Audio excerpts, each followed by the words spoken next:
Hello and welcome to this reading episode of the story Homecoming, the first one of the main storyline of Streets of Capenna, of New Capenna even. But in this case we are thinking that it is still the old Capenna. And let's start here. These ones have sort of chapters, so or maybe they are more structured or something. We will see. The first one is called Temple of the Gods. Victory and betrayal tasted the same, like blood. It filled Elspeth's mouth, spilling out the edges with her shock. She gripped the familiar spear as if she could take it from Heliod's grasp and free herself from its blade. But strength was leaving her finger, faster than life was leaving her body.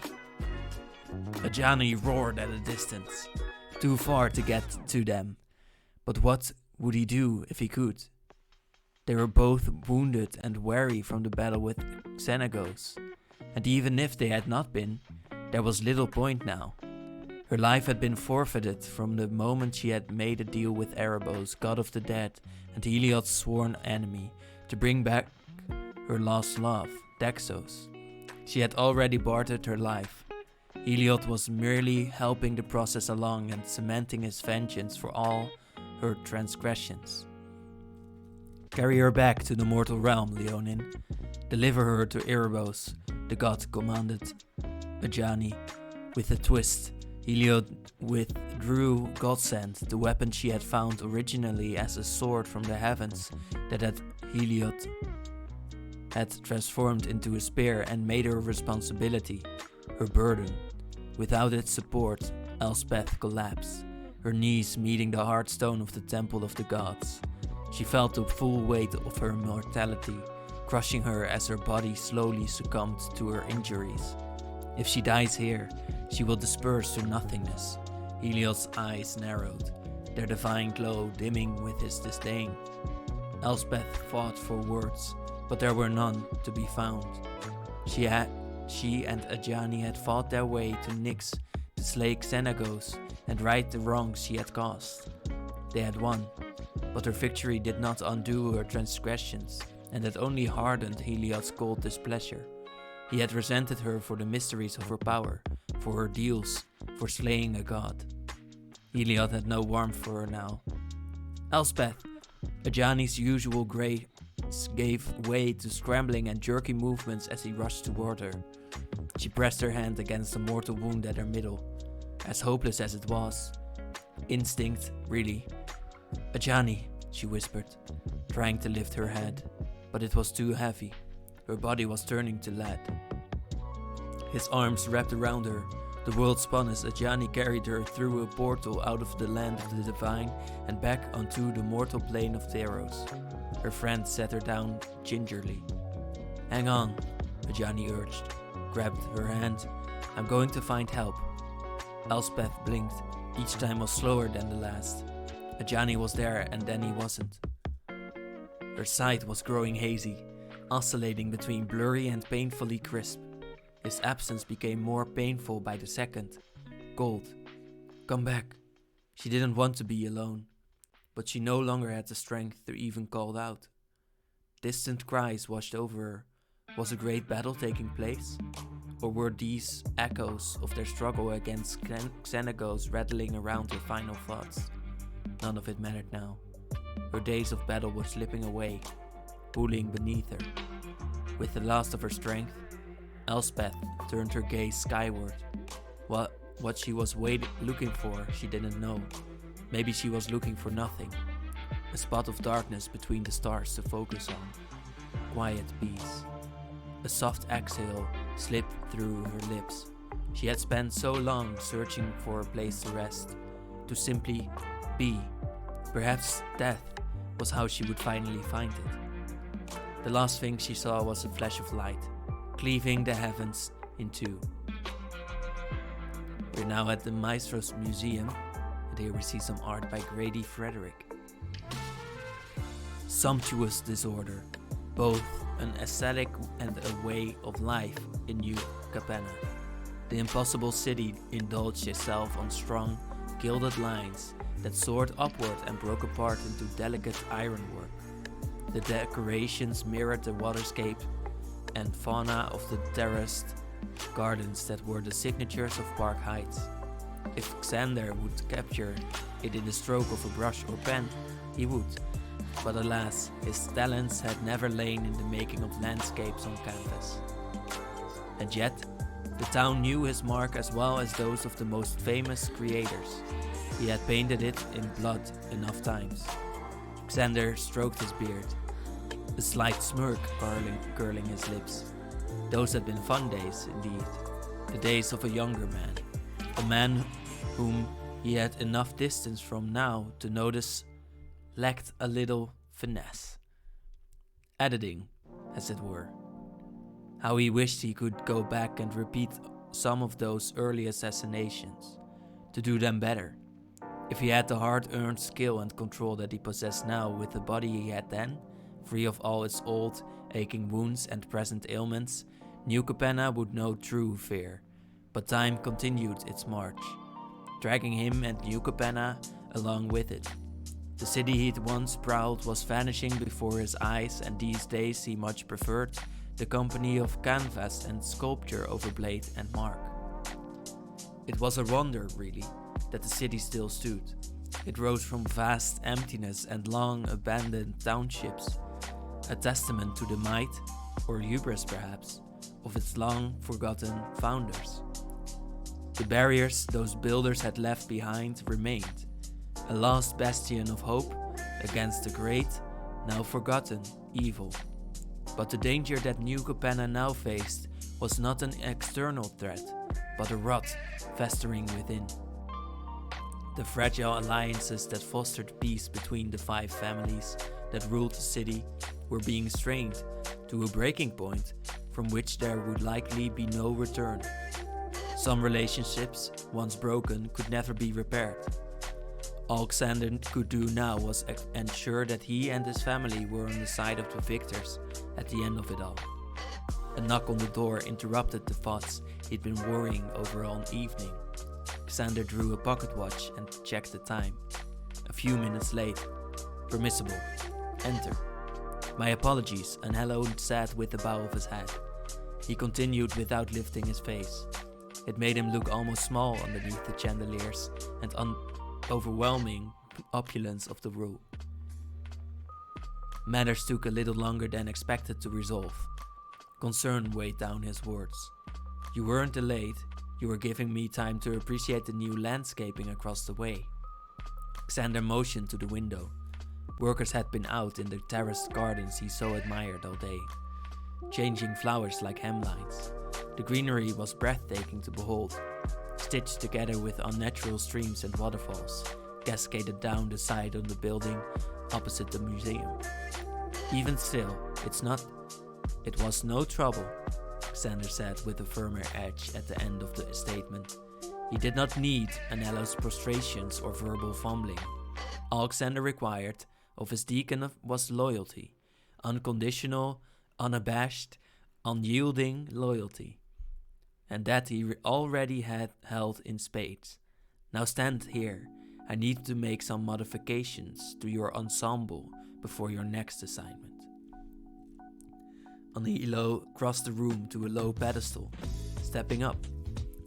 Xander did the same, ignoring the cane propped against his desk. The old injuries, maybe they have magic cards there, didn't ache as badly today, which was fortunate since he needed both hands to take Anello's measurements. Now is the Maggio today? The ribbon slipped between Xander's fingers, still nimble after all this time, as he confirmed the last of the numbers. How did you know I was in the Maggio? Anello seemed more amused than disturbed. What don't I know? In truth, it was the smell, the oils of shoe shiners combined with the aromas of the open markets, the incense of the fortune tellers layered atop, and the undernotes of sweat from the dance halls. It was a unique perfume that stuck to clothes, and was distinctly the Maggio. It clung to people as though it were a calling card sent to lure them back to the city center, whispering sweetly of danger and decadence. Art from Christian Dimitrov.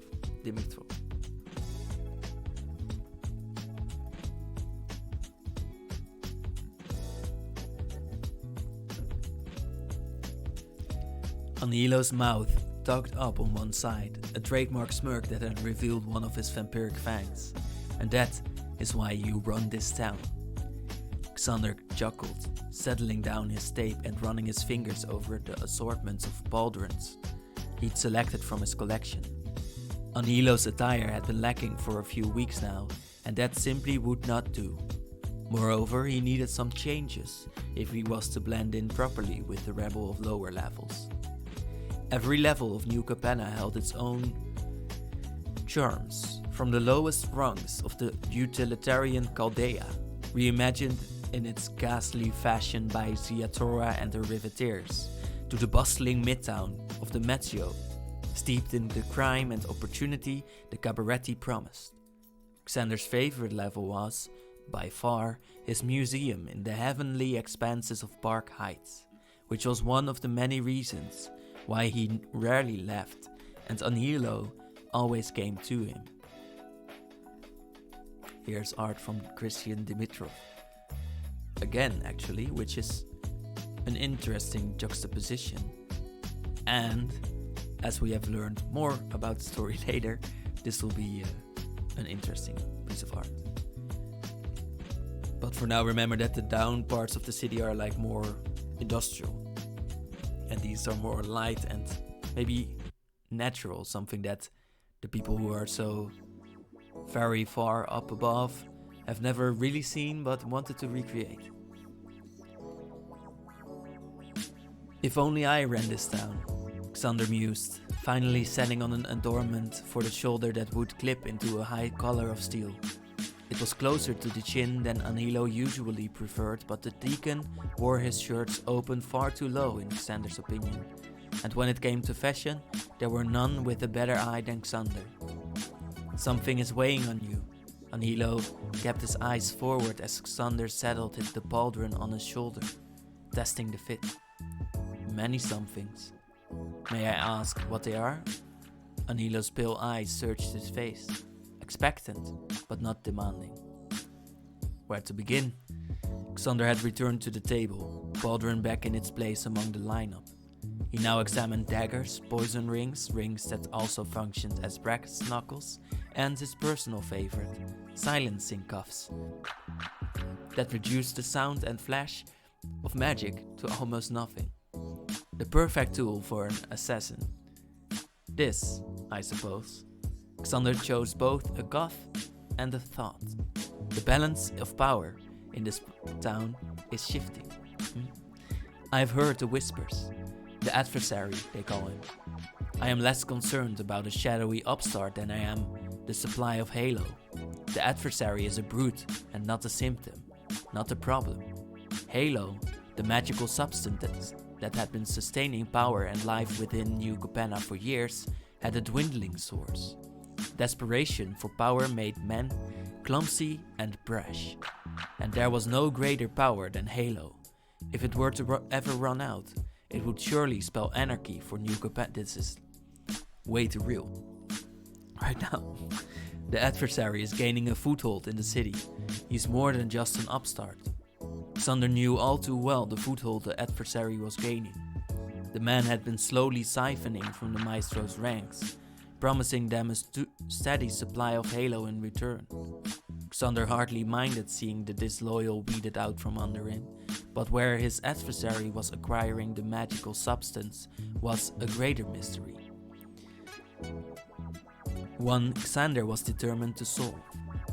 Perhaps so, Xander relented, as he clipped the cuff around Angelo's wrist, but the adversary would not gain the power without steady access to Halo. Do you think he is in league with the Cabaretti? They've been amassing their stockpiles. Angelo curled and uncurled his fingers, no doubt testing the magic against the bracer. The Cabaretti demands are high in preparation for their crescendo. If the adversary had access to Halo and was working for them, the Cabaretti would have already consumed his supply. Angelo considered this, and in his silence, Xander continued.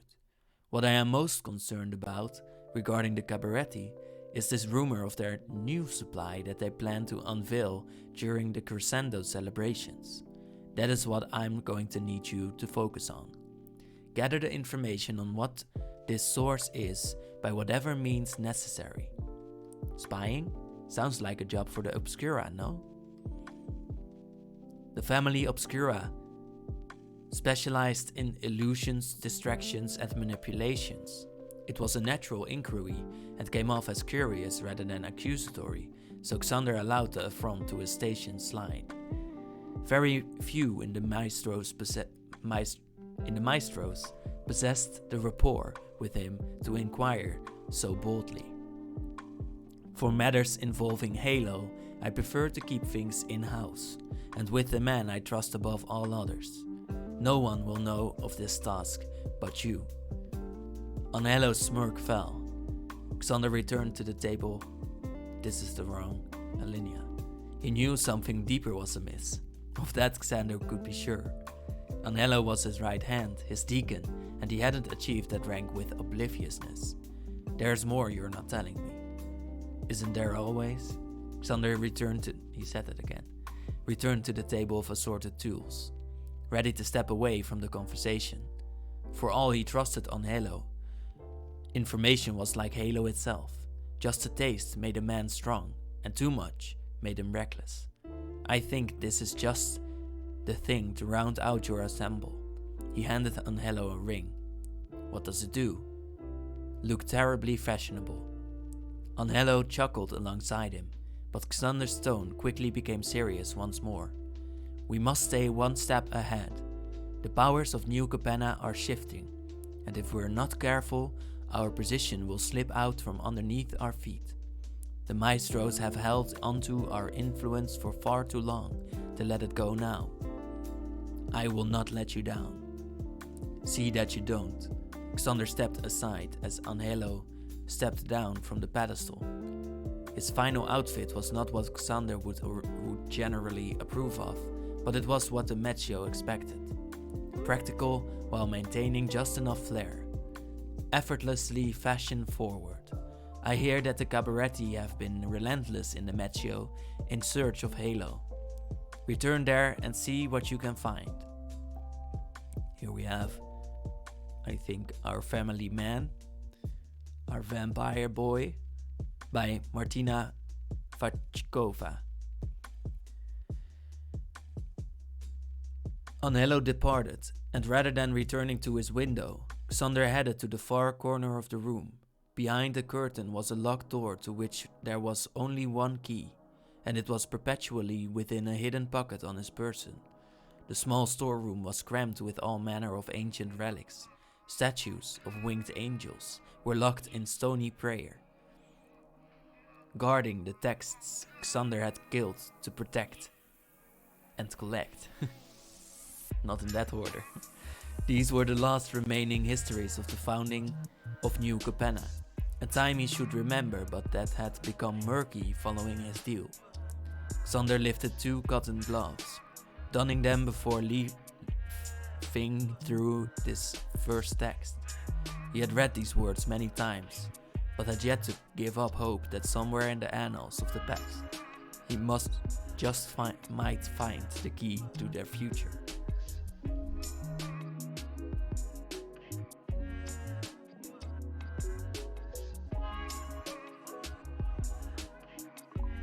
You can also see like the founders, the previous people of his family. Probably a Jeskai wizard. And you can see his crest as well. Office of Grandfather Cabaretti. A lively tune soared the upper archways of the Ventolioni. The warmth of the brass horns wove together with the trellised flowers that hung like chandeliers.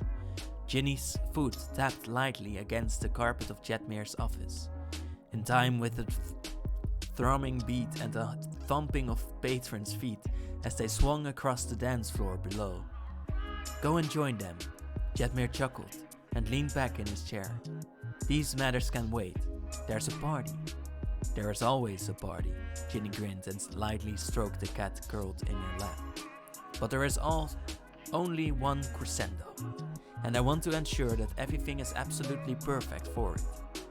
There will be another crescendo next year, he countered playfully, assuming the plane doesn't come to its end between now and then, and there are still new years to celebrate. Ginny fought a roll of her eyes.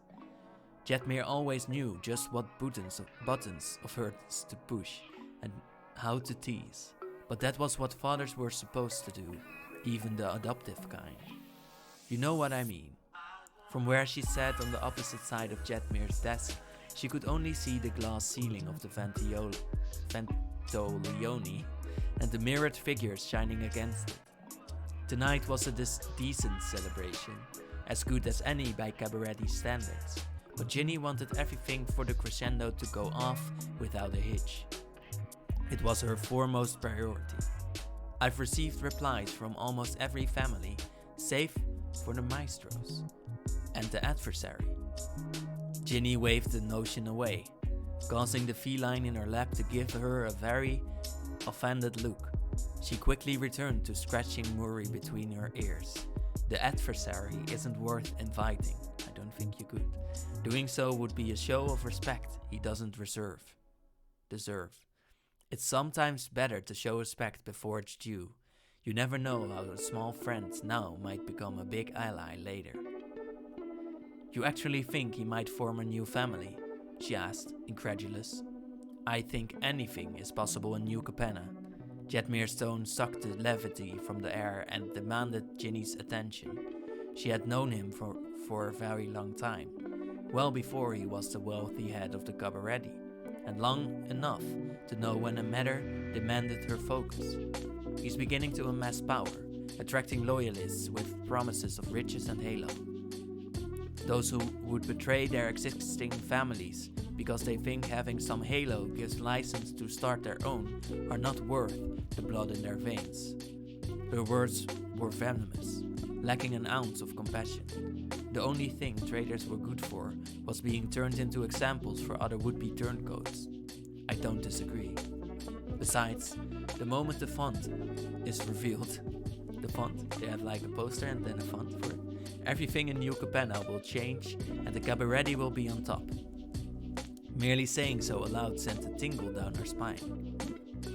The plane was about to undergo a fundamental shift, and she, as someone who'd grown up strong and influential, despite neglect and abandonment, would be at its center. How is the fun? Ariel Black.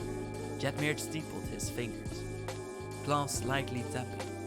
The light glinted off his signet ring, one Ginny had kissed many times.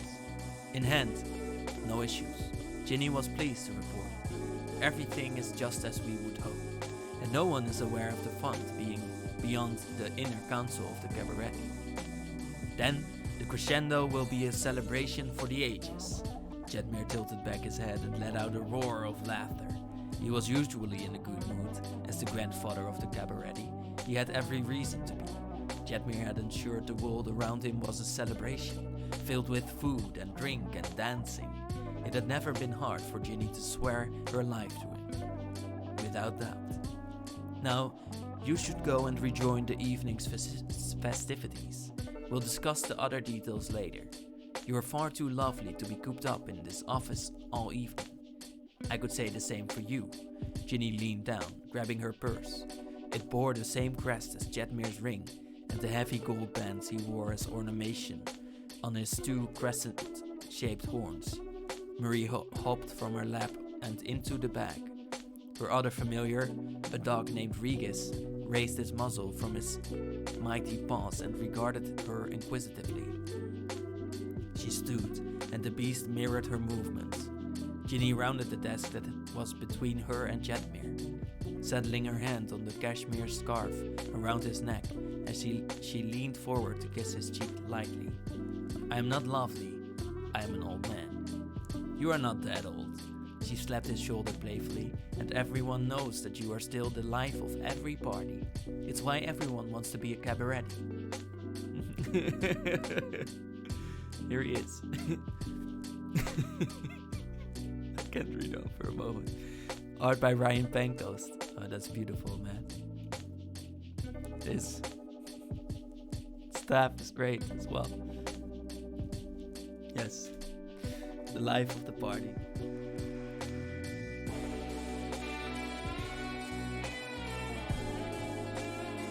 They only think that because I bankrolled those parties, Jedmir smirked. She could tell he was jesting. The Cabaretti were the beating heart of the city. They were joy, they were life. They were rhythm and music and sound and color. And soon they would be the ones responsible for giving New Capenna the font and all the halo the people could ever dream of. That is not true, and you know it. She returned to her chair, slinging a bejeweled shawl over her shoulders. Its gossamer threads glistened in the light, looking as though she was wrapped in a spider web made of the diamonds. But you're right, I should return. I don't want to leave Kit or Giada for too long. Give them my best. Jedmir pushed away from his desk, situating his own sash around his shoulders, and taking up his scepter. At its top was the face of a crowned Leonin. The symbol of the Cabaretti. Always, Ginny flashed him a dazzling smile and stepped out the door. Jedmir's office was upstairs from the main hall of the Ventolioni. Viridian curtains imprinted with golden flowers and shapes reminiscent of the peacock feathers that lined to the hem of her dress muffled the music below. But the sound returned in full as Ginny emerged into the entry that led to the dance floor. Two women lounged on a nearby settee, right where Ginny had left them. Kit's furred ears twitched, spinning in Ginny's direction before her head did. Kit knew her by her footsteps alone. And how do the preparations for the crescendo go? A mere question from Kit had a lyrical nature to it, as if her voice was always one short breath away from a song. It's the movie Cats, guys. Swimmingly. Where I have my solo. Kit's mouth curled into a grin. Toots, was there ever any doubt? Ginny's attention settled on the teenager next to her dear friend. And you, Giada, are you excited? The young woman forced a smile that didn't reach her longing eyes. The almost tortured expression was always odd to Ginny. Giada wanted for nothing. Jedmir offered her sustenance, shelter, and luxuries. The air around her was filled with the finest perfumes. Her nails were perpetually manicured. Ginny was always present to ensure that no one would ever lay a finger on Giada's short dark hair, currently pinned up with rare feathers. She had everything she could possibly wish for, apart from her leave. I am, she said, though the words lacked sincerity. Ginny knelt before her, scooping up Giada's hands. Good, because in no time at all, we're going to change the plane. And the font. They never did that in the mothership, changing the font, I think. Depths of the Chaldea. Vivian Reed was on the hunt, not for prey, but for something that might not exist. For a balance that could finally put the rest of the ghosts of Scala that haunted her every step. She searched for a place, a people, where the constructed and natural worlds were in harmony. But she was quickly learning that New Capenna was likely not that place. Beyond this city was a plain devoid of nature and life, fallen to ruin. Within its walls was a synthetic metropolis of steel, a temple to industry. The motifs found within the architecture were natural enough. Vivian could pick out the shapes of palms in fanned windows. Metal had been hammered and polished to be reminiscent of waterfalls. But when there was actual greenery, it was encapsulated in concrete and iron, carefully sculpted and plucked to resemble the zigzagging patterns found in many of the citizens' clothing. Nature might exist here, but it wasn't real. The plane was out of alignment, dissonant, and weighed at each pole of synthetic and natural. And she didn't give New Capenna long before it split at the seams. That was always the way of it when the scales tipped too far in one direction. Didn't like One Direction. Art by Jake Murray shows us the bow, some nature, a creature here. What is this? I don't know. Her green eyes, her jewel thing, and she has new Capenna clothes with the big oomph. With the big oomph, and she also has like the oomph in her face. She's like, just what I just said.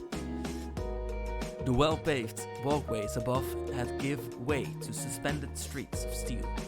Vivian traversed girders with feet as confident as the citizenry. The locals seemed to have no problem scrambling from beam to beam, leaping across sections of open air with only a careful step separating them and certain death. The city above his underbelly was supported by columns, shaved into impossible points, balancing on tips of pyramids beneath. She had seen many impressive places in her travels, but this was certainly a marvel unto itself, so long as she was willing to look past its grave errors in rejecting nature so completely.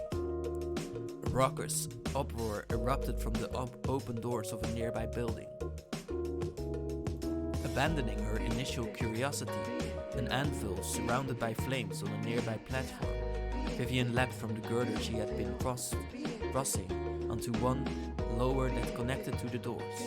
The light of the room within struck clean lines through the smoke and fog. Vivian slipped inside, her smooth movements going mostly unnoticed. Those who did see her paid no mind. They were too engrossed in the speech. Are not to take orders from the people sitting in the estates that we built, sipping the halo that comes from our stores. A voice thundered over the assembled crowd, mostly composed of people in workers' clothing. The source of the declarations was a mighty dragon, perched high above them all. Maybe Vivian can enroll the guy. Judging from how the crowd hung on every word, the dragon was clearly a skilled orator. The Cabaretti demanded too much for this crescendo, without spreading its benefits. The brokers imposed themselves on our streets, and I have no doubt that the obscure are lurking among us right now, eager to report back to the highest bidders like the lapdogs they are. The masses cheered agreement, some grumbled grievances alongside the dragon. A curl of smoke escaped her nostrils before she continued. They would do well to remember not to step on the hands, building their cabarets and lounges. A few weak bolts and old beams can make such untimely accidents. You are not from here. A man bundled in heavy coats, gloves, boots, and white-brimmed hat approached, disrupting Vivian's focus. Neither are you, she appraised. He was nothing like the other workers of the hall and their practical garb. He chuckled. I am, at least, not wearing clothes from another plane. Vivian straightened away from the wall she'd been leaning on. The stranger's eyes were bright and shining underneath the shade of his head. Like 2 times before we heard the word plane from someone. Something in the air around him, she must have heard, in the way he held himself, made her skin pucker into goose flesh. He was different, and while they couldn't be less alike, they shared one distinct kinship. He was also a planeswalker. Ah, so you can see it now, too. Come, let's share a word before the rebel is released from Ziatora's thrall. The man left through the same doors she just entered, not looking back once, trusting her to follow. Vivian glanced between him and the dragon, still giving her speech. Between the two, he held more interest in Vivian. I hadn't been looking for another planeswalker tonight, but you're a far better find than what I came in search of. He stood at the edge of a girder, looking out over the smoke and steel. How long have you been here? Long enough. The noise of the hall faded away as she approached. He began to walk once more, staying one step ahead. Vivian let him lead, one hand ready to reach for her bow in an instant. She didn't come here looking for a fight, but she'd end anyone brazen enough to bring one to her.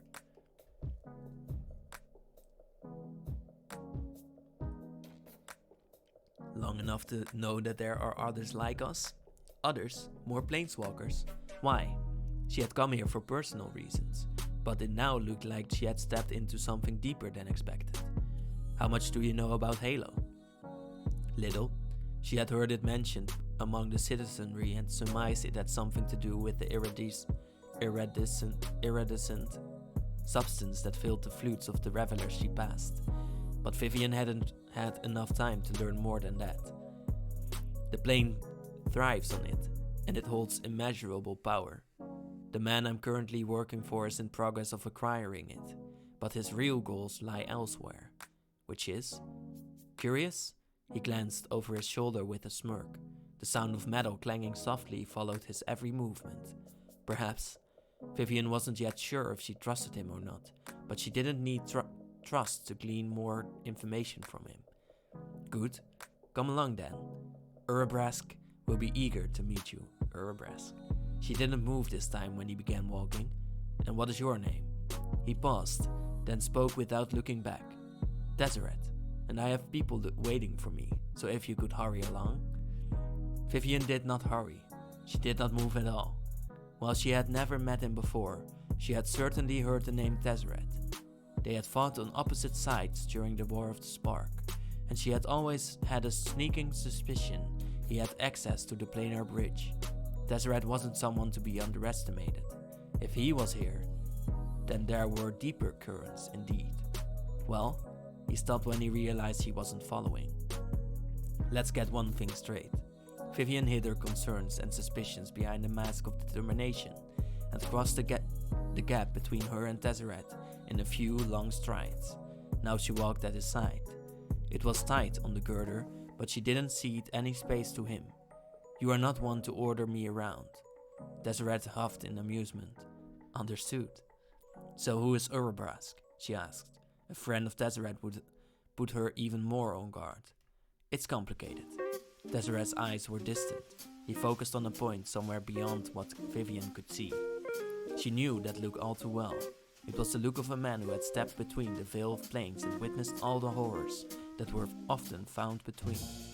It will make more sense once you've met him. But for now, all you need to know is that he is on our side. And what side is that? The side of freedom. Freedom, the fractions. Matteo train stop.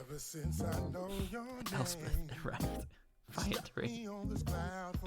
You can planeswalk with trains, did you know that? Elspeth startled at the transport that whizzed overhead, rattling on suspended tracks that hung a little too low for something so noisy. She blinked several times, eyes still adjusting to the bright lights of New Capenna as compared to the dim train. The city was teeming with people of every shape and size, wearing all manner of strange clothing. Buildings towered above her, connected by a maze of rails and walkways, decorated with balconies and ornate designs that spoke of nothing but indulgence. Every ceiling seemed to be another's floor, as the city continued to stretch higher and higher, reaching dizzying heights before plunging into the low cloud cover. She adjusted the pack on her shoulder. It contained what meager possessions she could think to bring when she planeswalked to this plane. What little she had to her name after everything she'd been through. Elspeth swallowed the initial sense of disappointment that the city wasn't... Sorry, Thomas Stoop made this.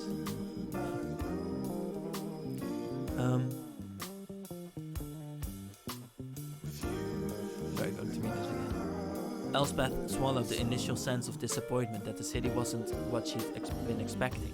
What expectations could she reasonably carry? None. It was unfair to have preconceived notions while searching for a plane that she had long stopped believing existed. Home, Elspeth murmured, seeing if the word fit New Capenna when she said aloud. It was no better. Ajani said, this was it. Sam Chivers made this Azorius-like one. Her friend had never lied to her and had always given sound counsel, even when she didn't want to hear it.